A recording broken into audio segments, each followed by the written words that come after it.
Hey, what's good? It's your favorite Hispanic producer again, and in today's video I'm going to be talking about loop making, sending out loops, how to make your loop list, how to make it grow, and everything related to loop making and sending out loops. So, in case you haven't watched it last week, actually I recorded it last week, but I uploaded it a few days ago. So, a few days ago I posted a video on networking, and one of the key topics that I covered was loop making, and I basically made the metaphor that imagine if you had, I don't know, 10 artists who you have their WhatsApp or their email, and you know that if you send them a beat, they'll listen to it. And you make, say, 10 beats a week, which is not too much. You make 10 beats a week. Now, that's 10 placement opportunities that you have. But imagine if instead of sending just those beats, you exported those loops separately and then sent out those loops to, let's say, 300 producers. And if we said that the average producer has, I don't know, 6 connections, 6 placement opportunities, and you multiply that by the amount of producers that you have on your list, you basically just multiplied your placement opportunities indefinitely. And in my opinion, sending out loops is one of the fastest ways to get your music out there, get your work out there, and to land placements as well. Not only because, the other producer who you're sending loops to, they can also send out the beats, but they'll send beats back to you, which you can also send back to other artists. And basically, you can just delegate your job and get more beats made in less time. So, having said that, let's just jump into the video. I have a few slides made and everything, so I'm going to show you everything in a second. So before we jump into the video really quickly, I wanted to say that not so long ago, I released a multi-kit, which is called the toolkit number 2, which is catered both to beat making and sample making. It has over 400 drum sounds. It has over 30 melody midis, 20 loops, well over 151 shots. So yeah, if you're interested, the link is down below on the Omega website. Here you have some previews. I'm showing you stuff here on my screen. I cannot see it, but you can see it. So yeah, if you're interested, the link down below is in the description. And yeah, I won't interrupt you for any further. So we are now on FL Studio because we're going to go from the very basics all the way to the top. And to make this as complete as I can, we need to talk first about how your loop must be structured out and what information you need to include in the loop title, etc. So this is the project file for a loop that I made a few days ago, and this is what it sounds like in case you want to hear.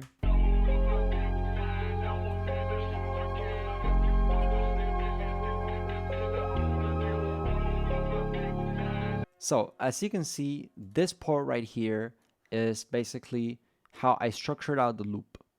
Now, you don't need to make this first part way too long. It can be about a minute long in case anybody, because sometimes you listen to loops and you really like how they're structured out and you just basically copy and paste the structure and make the beat over it and don't change anything. But sometimes you think, I really don't like this sound. Let me take it out. And when you want to do that, this is where this part that you can see right here really comes in handy. So what you can see right here are the stems. So basically each individual sound being played out individually. So basically once the loop is finished, I usually give it 2 bars of separation, and then I start placing each sound individually. So we have this lead, which is here for 2 bars. Then we have these vocals. We have this key, we have the bass. We have this little lead,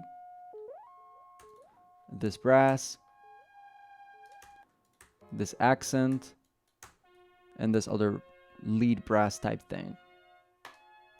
So as you can see, these are the stems basically. You need to keep in mind something, and it's that the people that are working on your loop, they might not know where the sounds go. Like, you need to make it so that these spaces that you have in between each stem are always the same space. Not to confuse people and to make them, it's kind of a hassle going through this and cutting every single one of the stems and then placing them together like this. So just make their job easier and always put them at the same, keep the same space between them. And also, if you have sounds that have delay or reverb, be very wary that the reverb of this sound, for example, doesn't clash with this sound, and when it starts this sound, you still have a tail playing from this sound.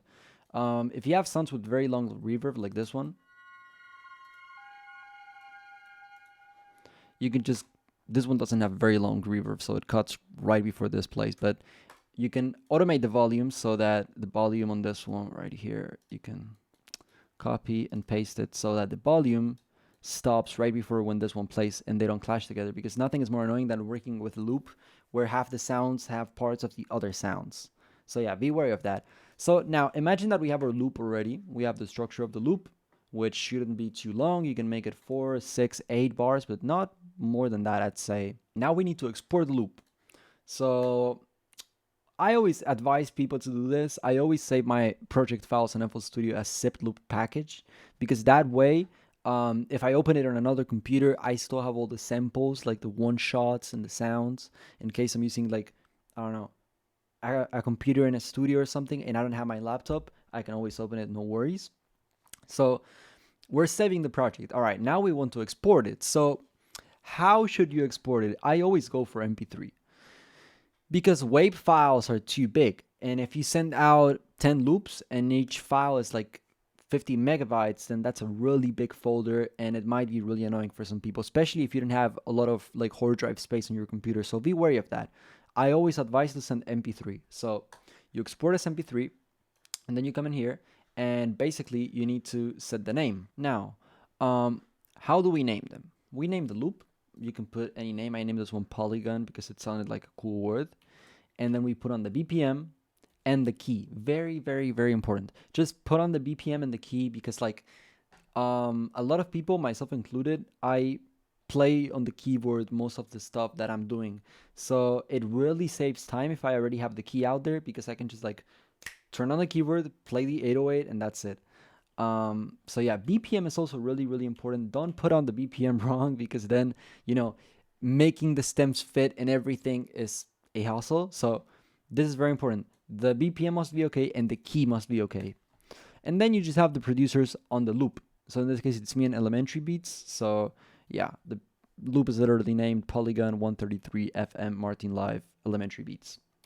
Nothing else. Don't add unnecessary information. Like, you don't need to add the date in which you made the loop, because that information works out for you, because you have a better understanding of, like, you have a better archive, more organized, but it doesn't add anything to the producer that's downloading your loop. So don't add unnecessary information. Some people, they'd like to, at the beginning of the loop, categorize it. So like they could say Travis Scott and save it like this. So when you download the pack from the email, you already know what's inside and you already know which loops you're going to use. And, you know, if somebody's sending you an archive of the loops, it's way faster to go through. I don't do this. Maybe I should. I've seen a lot of people do it. Now, as you can see, I've made this little visual aid for myself on how to send loops, because if not, I know for sure that I would get lost. So walk with me through this. So basically, this is a little visual map. And so where can you get your leads from? So what are you aiming for by sending out loops? Are you aiming towards making passive income of your loops? Then type beats producers or producer who sell beats are the type of producers who you want to send your loops for. You can find them through BeatStars, you can find them through YouTube. This has pros and cons. The pros is that you'll make a more sustained income, but the growth for your career is slower, because, you know, landing a placement can kickstart many things and it will add value to your catalog as a producer. Landing placements is not the most typical scenario when you're sending out your loops to type beat producers, because they're posting them on YouTube. And you might make a lot of money doing that. I know producers who make thousands of dollars monthly just out of sending loops to type beat producers. But again, it might not be the best investment. Like, you might get money back, but you probably won't be getting any placements. So are you aiming towards landing placements? Then you should connect with established producers with placements already. So you can find them on Genius, you can find them on Instagram, you can find content creators. And again, this has pros and cons. The income is not assured, and it can be pretty random, because, you know, they might not be selling beats, and, you know, labels might not pay you, the track might not come out. Like, it's very random, but, you know, but the growth potential is unlimited, but landing a placement is never guaranteed. You know, like, you cannot know for sure whether you'll land a placement or not. you should find the right balance between this. You should be connecting with as many people as you can and not limiting yourself. So I would just try and find the right balance between these two. Now that we have established where from, we can talk about how to get leads. So imagine producer found. Imagine the scenario. You found the producer through either what I said on my last video about networking, which seriously, if you haven't watched it, please go and watch it. It will say many of the things that I'm not saying here, but also, through the mediums I talked about here. You found the producer. Now ask yourself these questions. Do they follow you? Yes or no? If they follow you, just DM asking for their email. Simply, even if they have a public email, most producers have multiple email addresses. I, for example, have a private email address and a public email address. So the people that I'm really close with, that I work a lot with, I want to see for sure every time they send me a pack of loops. So it's like, okay, this is my private email. You can send this here. And to the rest of the people, this is my public email. Send anything here and I'll check it. If they follow you already, it's like half of the job is already done, like you don't need to do too much. Just DM them asking for their email. If they follow you, they're probably cool with you. Do they have a public email? No. Okay, DM them. Don't be annoying though. Like, don't go on every single one of their posts commenting, check DM, check DM, check DM, check DM, because, they won't answer. So don't be annoying. Don't overdo it. Don't overstep. Don't overplay your role. But DM them very nicely. As I said in my last video, make it short, make it concise. Do something like, yo, what's good? I like your work. What's your email? Simple. Do they have a public email? Yes. Is the email full? Can it receive emails? If the email is full, remove it from your list as soon as possible, because having inactive emails from your list will get you sent to spam. And if you get sent to spam, Gmail, for example, it doesn't outright show you the spam folder. I use iCloud, and iCloud shows the spam folder, but Gmail, it's like you need to go into Gmail and check for the spam folder. So that means that your loops will probably just get lost, bro. If the email is not full, send. Even if you don't get an answer, keep on sending. And I'm going to talk about that later on. So we have established what to do once you've found the producer. We have established where to find them. Now, where to send? Everywhere. Everywhere. Every single medium that you can send your loops through is good. So Telegram, email, iMessage, Discord, WhatsApp. If you can fax them to them, fax them. If you can send them, if you can put them on a little hard drive and send them through FedEx, do that. Take every medium, because some people, they might not use email, but they'll tell you, oh, here's my Discord. I know it's a pain in the ass to send loops through 6 different mediums, but again, if you weren't doing that, then you would lose the opportunity to work with that person. And what I wrote here, I think is very important. It's take every opportunity. The closest the medium is, or the more personal that it is, the best. More chances they'll see your loops. Try to get phone numbers rather than emails, because iMessage is more personal. I'm texting you directly on your phone. I know you'll see that folder. So if you have a good relationship with the producer, if you're close with them, or maybe not. Sometimes producers, they're cool with you. They like what you do, and they're like, okay, this is my phone number. Send me here. I would advise you to try to get closer mediums than email if you can. Again, don't be annoying. Don't overplay your role. But if you have the opportunity, try to get a phone number instead of an email. You'll know how to do it and when to do it. So we have already established how to get the producer's email or their phone number or whatever. We have established where to look for producers and under what criteria. And we have established where to send the loops to. We need to talk about how to send loops. So it's a point I have right here. This one is a pretty big one. But the first thing that I wrote is called pay attention to detail, because first impressions matter and quality matters. So take this scenario. Why does quality matter? Imagine you are Qbeats. I always use Qbeats as an example, but imagine that you get 200 packs of loops every day. I open up your first pack of loops, it's mid. I open up your second pack of loops next week, it's mid. Do you think I'll open the third pack of loops when I have 199 other producers sending me loops? No, I won't. I will not. I don't have time because I have 199 other producers sending me packs of loops every day, So quality matters. And how you do things conveys a lot about you. So try to be as professional as you can. Title your emails. I don't want to receive an email that says no subject. Just put something, I'll show you later.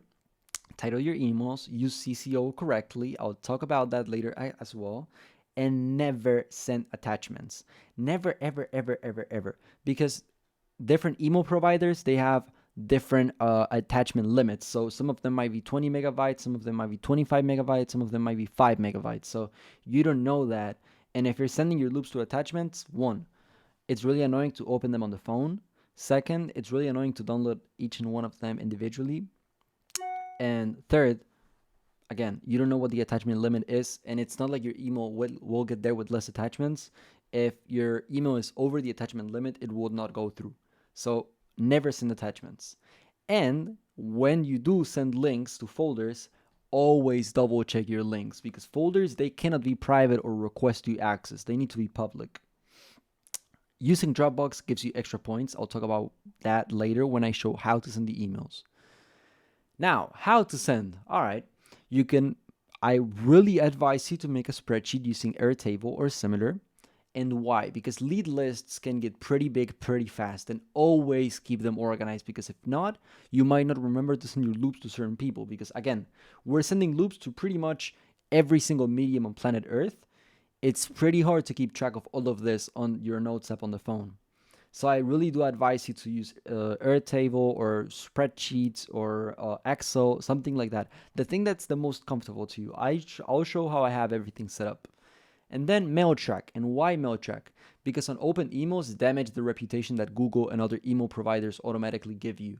And if somebody isn't ever opening your emails, it might be a good idea to take them off the list, because Google knows, all right, this guy sent his email to 250 people and 3 opened them. This is definitely spam. I'm sending this outright to spam, no matter what. And you want to avoid that, because again, if your loops get sent to spam, people will not see them. Now, there's the whole little visual map that I made. Let's talk now about how to send loops. So let's make a folder, and I would really advise you to just send loops every week. It doesn't matter if you made 5, and we're gonna name them something along the lines of, this would be the 8th week of the year, so week 08, and here your producer name or your Instagram ad, whatever you find best. Just like find one naming scheme and stick to it. Just find something that you like. So we're gonna use this one. This looks cool. So we're gonna open up our folder and we're gonna put our loops in it. Paste. So we already have our beats in our folder. Now I'm gonna go and I'm gonna add my tag and my terms of service. So this is my tag and these are the terms, which are right here. Yeah, you can just stop the video, read this, and you can copy it if you want. I really don't care. It's basically terms and conditions, to use loops. So what happens if a release comes out, if we land a major placements, clearing the samples, royalty splitting, crediting. So all of this must be in your in the folder where you send the loops. It's just a PDF. And yeah, you can stop the video, copy it. You can literally copy it word by word. I don't mind that at all. So we have our folder. Now we need to send it out. What I would do right now is just literally just drop it into Dropbox, then come into my Dropbox right here and share. This part is very important. So anyone with this link can view, because if not, people can delete the loops. Create and copy link. And basically this link that you have right here, this is a link that anybody can open this link and have the loops. Now, why is Dropbox the most comfortable option, I'd say? So we have already uploaded our folder to Dropbox, and I'm going to explain why Dropbox is so good at this. They are not sponsoring me. Dropbox, if you're watching this video, you could sponsor me, but I'm going to open up a private Safari window right here. And basically, right now on this window that I have, I'm not logged into Dropbox, and I can copy the link and see the loops. Download them, but also, very importantly, you can play them right from the window.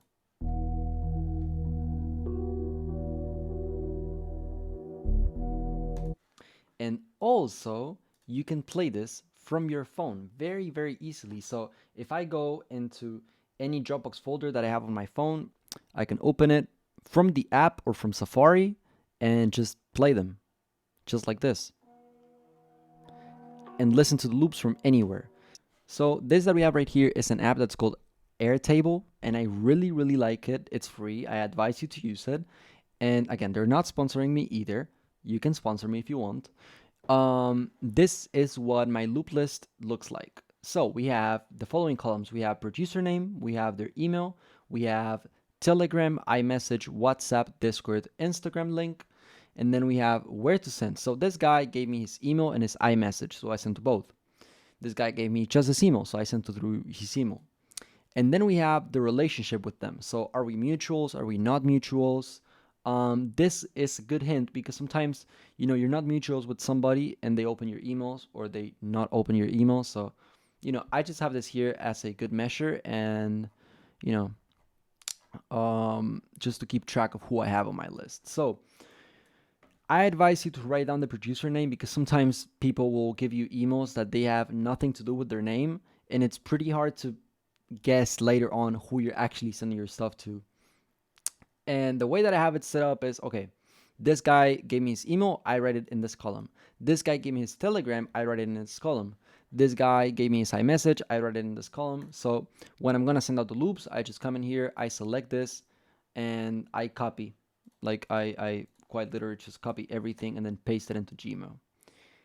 So now comes how to send out the loops. So we have everything. We have our loop list set up. We have our loop folder. We understand who we're sending out to and why we're sending out to them. So right now, what you should do, also, you can do this on spreadsheets by Google if you want. You don't need to use Airtable. So now I want you to get Google Chrome. Why Google Chrome specifically? We're going to be using an extension that's called MailTrack. You can get it from mailsuit.com and you can install it. It's this extension right here that you can see. And basically what MailTrack lets you do is track who opens your emails. And it looks like this. So let me open up my Gmail and let me check the emails I've sent. So if you look right here, wait for it to load, you can see this little double like receipt message type icon, and you can hover over it and it tells you, okay, your email was read this amount of times, or your email was read, this person read your email 2 times.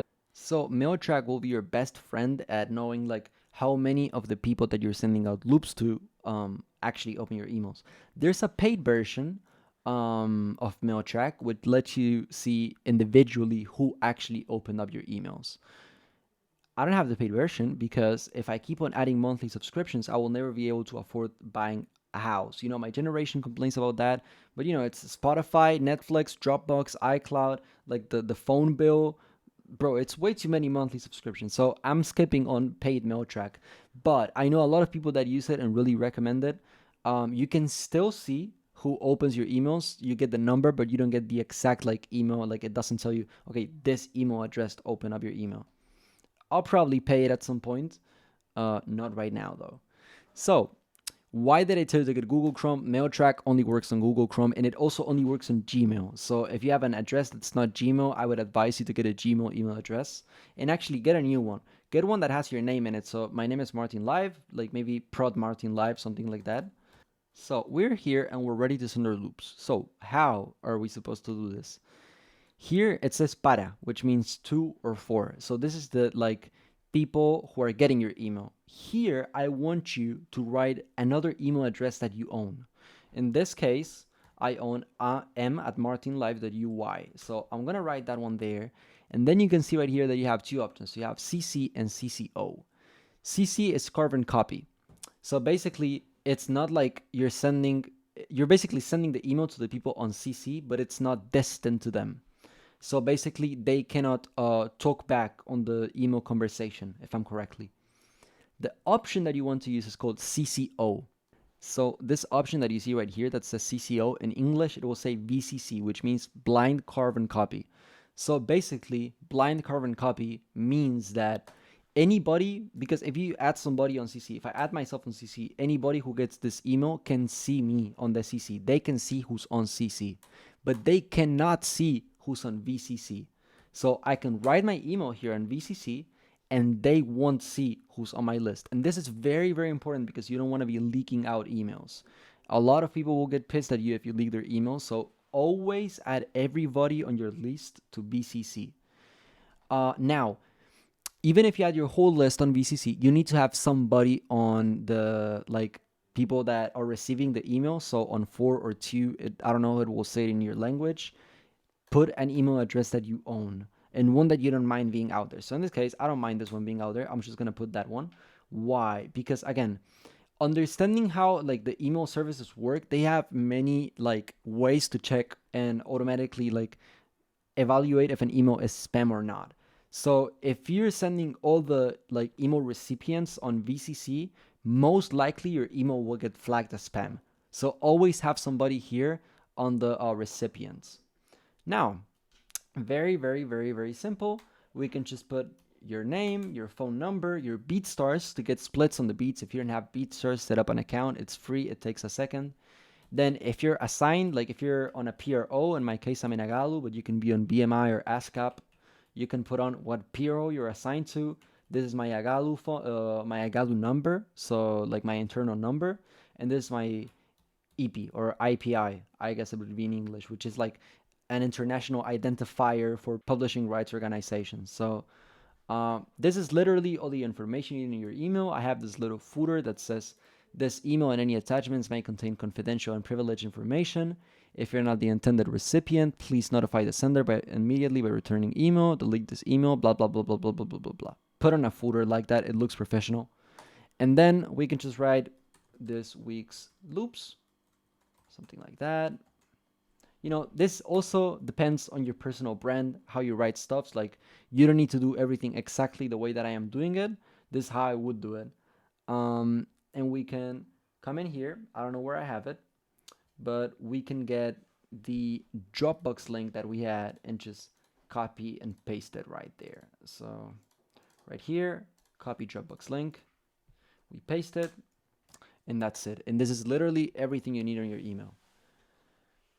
I think that was it for today. I hope you enjoyed the video. I hope that you learned something. And, you know, if you like the video, comment it down below so the guys at the Omega channel have me here more often. And yeah, thank you for watching. I hope you have a good one. Peace out.